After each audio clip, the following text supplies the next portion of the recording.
आखिर बिजली कैसे बनती है? टीवी, पंखा, फ्रिज, एसी और कूलर का इस्तेमाल तो आप करते ही होंगे और ये सभी इक्विपमेंट ऑपरेट करने के लिए हमें जिस चीज़ की ज़रूरत होती है वो होती है इलेक्ट्रिसिटी, यानी कि बिजली।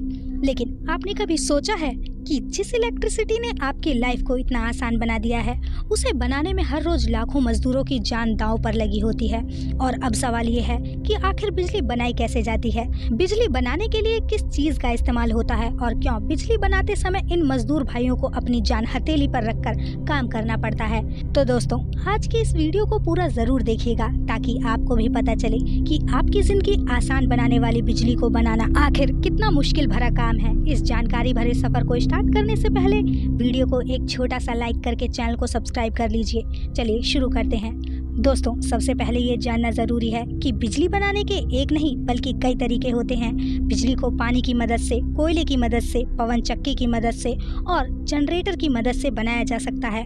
और आज हम आपको इन सभी अलग अलग तरीकों से बिजली कैसे बनाई जाती है इसके बारे में डिटेल में जानकारी देने वाले हैं। तो सबसे पहले बात करते हैं कि आखिर पानी से बिजली कैसे बनाई जाती है। पानी बिजली का सबसे अच्छा कंडक्टर होता है क्योंकि इसमें रहकर इलेक्ट्रिसिटी के संपर्क में आते ही शॉर्ट सर्किट और करंट का तगड़ा झटका आपको लग सकता है। कंडक्टर उसे कहते हैं जिससे बिजली आर पार हो जाती है। ऐसे में पानी से बिजली बनाने के लिए नदियों और नहरों के बड़े बड़े बांध के पानी का इस्तेमाल किया जाता है। इसके लिए जब बांध बनाए जाते हैं तो बांध के फाउंडेशन पर लगे हुए पिलर्स के बीच में स्पिलवे तैयार किए जाते हैं और इन स्पिलवे के बीच में दरवाजे वाली जगह पर अंडरग्राउंड पाइप्स की फिटिंग कर दी जाती है। अब इन अंडरग्राउंड पाइप से जब प्रेशर के साथ पानी गुजरता है तो जिस जगह पानी का प्रेशर सबसे ज्यादा पड़ता है वहीं पर टरबाइन फिट कर दी जाती है। इस टरबाइन की मदद से काइनेटिक एनर्जी को हाइड्रो इलेक्ट्रिक एनर्जी में बदला जाता है और जब डैम का पानी पूरे प्रेशर के साथ इस टरबाइन के ऊपर गिरता है तो गोल गोल घूमते हुए इसके ब्लेड में लगी हुई मोटर में पावर जनरेट होती है और इसी मोटर के घूमने की वजह से रोटेशनल काइनेटिक एनर्जी प्रोड्यूस होना शुरू हो जाती है जो जनरेटर हाउस तक जाते जाते इलेक्ट्रिक एनर्जी में कन्वर्ट हो जाती है, जहाँ पर मोटे मोटे बिजली के तार लगे होते हैं जिनमें बिजली बहना शुरू हो जाती है। इन बांधों के ऊपर बड़े बड़े ट्रांसफार्मर लगे होते हैं जिनमें से गुजरकर बिजली को हमारे दैनिक इस्तेमाल के लिए आगे भेजा जाता है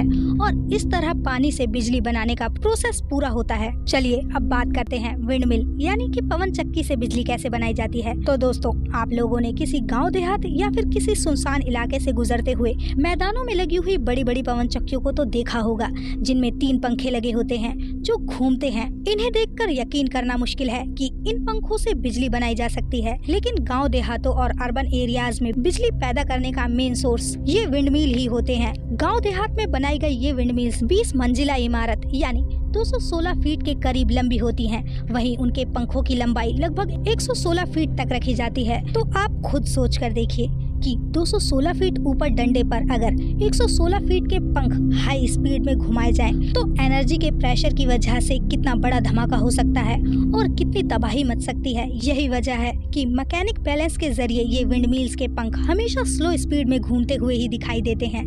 बिजली बनाने के लिए इन विंडमिल में घूमने वाले 3 पंखों के बीचों बीच एक राउटर हब बनाया जाता है और जितनी स्लो स्पीड से विंडमिल के पंख घूमते हैं उससे 100 गुना तेज स्पीड से ये राउटर हब विंडमिल स्ट्रक्चर के अंदर रोटेट होता है।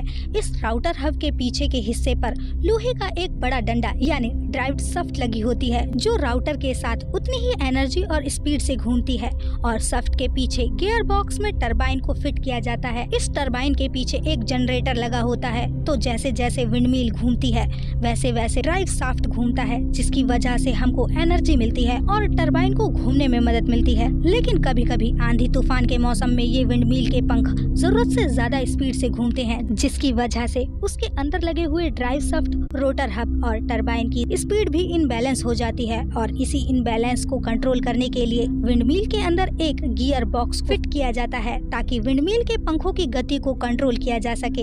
इस गियर बॉक्स की वजह से चाहे जितनी भी तेज हवा क्यों न चले, विंडमिल में लगे हुए पंख अपना बैलेंस नहीं खोते और अपनी नॉर्मल स्पीड से घूमते रहते हैं। विंडमिल के ऊपरी हिस्से से जो एनर्जी प्रोड्यूस की जाती है वो एनर्जी जनरेट होकर विंडमिल के डंडे से लगे हुए तारों की मदद से उसके बेस में मौजूद ट्रांसफार्मर में आ जाती है, जहां से इसके वोल्टेज को बढ़ाकर इसे पावर स्टेशन में ट्रांसफर कर दिया जाता है और इसी पावर स्टेशन की मदद से पूरे गाँव या शहरों में बिजली पहुँचाई जाती है और इस तरह विंडमिल की मदद से बिजली बनाई जाती है। अब बात करते हैं आखिर कोयले से बिजली कैसे बनाई जाती है। तो दोस्तों, कोयले से बिजली बनाने के लिए सबसे पहले एक इलेक्ट्रिक पावर प्लांट तैयार किया जाता है, जहां कोयले से बिजली बनाने का सारा प्रोसेस होता है।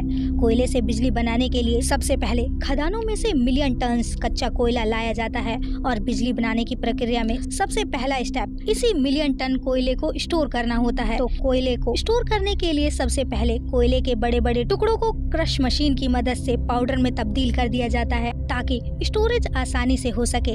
अब इसके बाद कोयले के पाउडर को एक खास तरीके से जलाया जाता है, जिसमें कोयले की फ्यूल डेंसिटी वाला पदार्थ और कोयले के जलने से बची हुई राख को अलग कर लिया जाता है। अब बड़ी बड़ी मशीनों में पानी भरकर हीटिंग प्रक्रिया के जरिए पानी को गर्म करके भाप बनाई जाती है। इन मशीनों के पाइपों में पानी भरा होता है और उन पाइपों के जरिए जले हुए कोयले को पानी के साथ उबालकर भाप बनाई जाती है और कोयले की बची हुई राख को सीमेंट बनाने के लिए भेज दिया जाता है और कोयले को जलाते समय उड़ने वाले धुएं को फिल्टर करके हवा में छोड़ दिया जाता है। कोयले को जलाकर जो भाप तैयार होती है, उस भाप को बिजली बनाने की प्रक्रिया में इस्तेमाल किया जाता है। इस भाप को बिजली बनाने की मशीन की दूसरी यूनिट में लगे टरबाइन को फिर से चलाया जाता है और इसके बाद टरबाइन के जरिए कोयले से बिजली बनाई जाती है। और अगर इस मशीन में लगी टरबाइन की बात करें तो ये गोल पंखे की तरह होती है, जिसे प्रेशर स्टेप के जरिए चलाया जाता है। इसके बाद टरबाइन के घूमने से चुंबक से बिजली बनाने के सिद्धांत के जरिए जनरेटर चलाया जाता है और इसके बाद चुंबक के बीच बिजली का तार आदि घूमने से बिजली का उत्पादन होता है। इस दौरान टरबाइन पर खास प्रेशर का ध्यान रखा जाता है, जिससे टरबाइन काफी तेज घूमता है और इससे जुड़ा जनरेटर भी तेज घूमता है और आसानी से बिजली बनने लगती है। इसके बाद ये बिजली पावर ट्रांसफार्मर तक पहुंचाई जाती है और फिर तारों के जरिए हमारे घरों तक आती है। अब जानते हैं आखिर घरों और शादी ब्याहों में इस्तेमाल होने वाले जनरेटर से बिजली कैसे बनाई जाती है। तो दोस्तों, शादी पार्टी में बिजली सप्लाई करने वाले जनरेटर में बिजली बनाने के लिए टरबाइन और इंजन का इस्तेमाल किया जाता है। जनरेटर में लगे हुए इंजन की मदद से टरबाइन को घुमाया जाता है और ये टरबाइन काइनेटिक एनर्जी को इलेक्ट्रॉनिक एनर्जी में कन्वर्ट करती रहती है। इंजन की मदद से जब इस टरबाइन को घुमाया जाता है तो टरबाइन में लगी हुई मोटर को पावर मिलने लगती है और इस मोटर की मदद से बिजली के तारों में बिजली ट्रांसफर होने लगती है और लाइट जाने के बाद भी हमें बिजली मिलती रहती है। जनरेटर में बिजली बनाने के लिए अक्सर पानी का इस्तेमाल किया जाता है और इस तरह से जनरेटर से बिजली बनाई जाती है। तो दोस्तों, उम्मीद है कि अब आप समझ गए होंगे कि अलग अलग तरीकों से किस तरह बिजली बनाई जाती है। उम्मीद करते हैं आपको वीडियो पसंद आई होगी। वीडियो अच्छी लगी हो तो वीडियो को लाइक कीजिएगा, चैनल को सब्सक्राइब कीजिएगा और ज्यादा से ज्यादा लोगों तक वीडियो को शेयर करना बिल्कुल भी मत भूलना, ताकि ये जानकारी हर किसी को मिल सके। Thank you for watching my video.